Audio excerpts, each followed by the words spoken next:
Welcome to this explainer. Okay, so today we're unpacking a true story that honestly sounds like it was ripped straight out of a Hollywood thriller, but it actually exposes a chilling, invisible war happening all around us right now.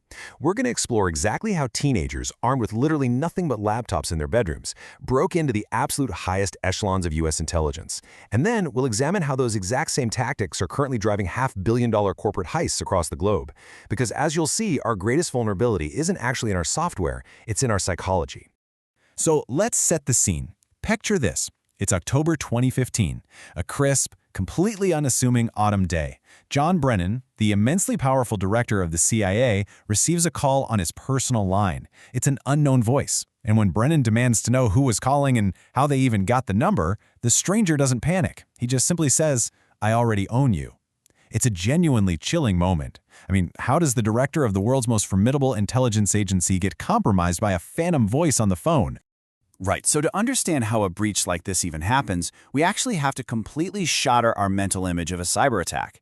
Forget that cinematic myth of hackers in dark hoodies typing furiously to smash through digital firewalls with complex code. The terrifying reality is much simpler and honestly, far more human.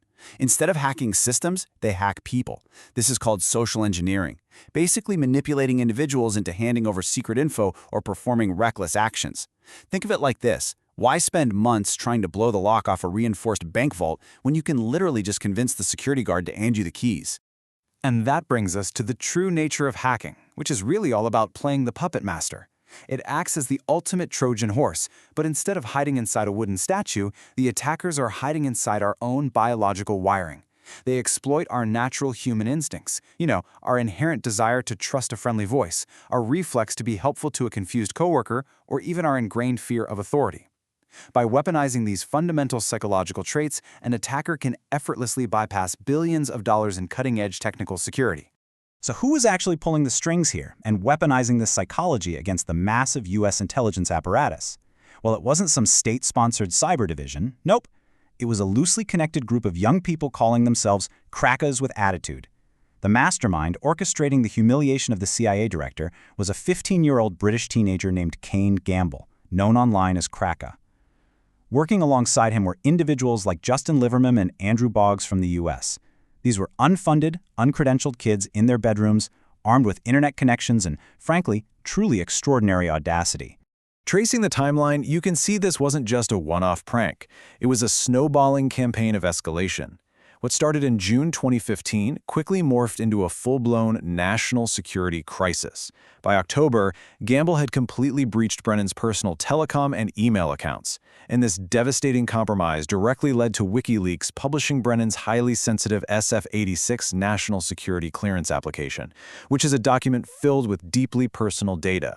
But the momentum didn't stop there. By February 2016, the group had leaked the personal details of 29,000 FBI and Department of Homeland Security employees.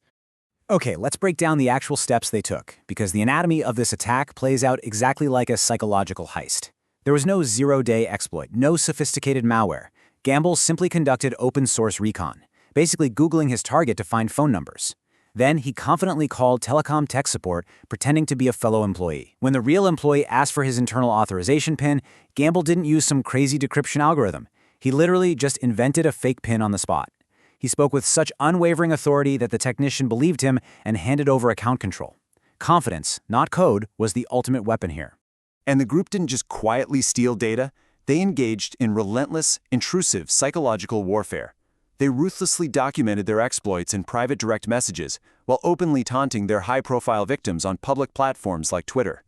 The attacks felt deeply, deeply personal. In one incredibly invasive instance targeting another intelligence official, Amy Hess, they breached her home network to hijack her personal Comcast cable boxes. They actually changed the display names on her living room television to obscene, derogatory messages. They totally reveled in the intimate, psychological torment they were causing. Now, as for their motivations, court documents and the hackers' own communications reveal a political driving force behind all this. Seeking to expose what they believed was government overreach, the group claimed they were protesting U.S. military actions in the Middle East. They explicitly set out to hold powerful intelligence agencies accountable, and they were heavily inspired by the hacktivist collective Anonymous and the whistleblowing actions of Edward Snowden. I think the judge who eventually sentenced King Gamble really hit the nail on the head. To quote the sentencing remarks, Social engineering requires considerable interpersonal skills, impersonating people, interacting with call center staff, and adroitly adapting to every new situation. Gamble didn't sit silently writing malware. He was playing a high-stakes game of real-time chess over a customer service hotline. He used his interpersonal skills to articulate, manipulate, and instantly adapt to call center protocols, constantly outmaneuvering the actual human beings guarding the systems. Of course, the digital joyride inevitably crashed. The legal hammer finally fell, resulting in prison sentences across the US and UK, with Liverman getting 5 years and Gamble receiving 2 years in youth detention. But actually, this story ends with the ultimate plot twist.